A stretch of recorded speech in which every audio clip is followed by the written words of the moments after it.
അപ്പോഴേ ഇന്ന് ആദ്യമായിട്ട് ഞാൻ നമ്മുടെ വലിയ നെത്തോലി മേടിച്ചു കേട്ടോ.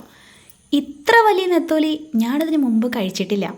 കണ്ടപ്പോൾ ഒരു കൗതുകം തോന്നിയതുകൊണ്ട് 100 രൂപയ്ക്ക് മേടിച്ചു. ഒരുപാടൊന്നുമില്ല, കുറച്ചേ ഉള്ളൂ. അപ്പോൾ നമുക്കിവനെ ഒന്ന് കറി വെച്ചാലോ? ആദ്യം തന്നെ വെട്ടി വൃത്തിയാക്കി നമ്മുടെ തക്കാളിയും പച്ചമുളകും എല്ലാം ചേർത്ത് നമ്മുടെ തേങ്ങയൊക്കെ അരച്ച് ചേർത്ത് ഒന്ന് നന്നായിട്ട് അരപ്പൊക്കെ പുരട്ടിയെടുത്ത് ഇത്തിരി കറിവേപ്പിലയൊക്കെ മുകളിൽ തൂകി. ഇനി നമുക്ക് അടുപ്പ് കത്തിച്ച് ഇതൊന്ന് വെച്ചിട്ട് കറിയാക്കിയെടുക്കാം കേട്ടോ. എങ്ങനെ ആവുമെന്നോ എന്താ ടേസ്റ്റെന്നോ ഒന്നും അറിയില്ല. അപ്പോൾ കറി തിളച്ച് തുടങ്ങി. ഇനി കുറച്ച് താളിച്ച് ചേർക്കാം. അപ്പോൾ ഈ കറിയും റെഡി ആയിട്ടുണ്ട്.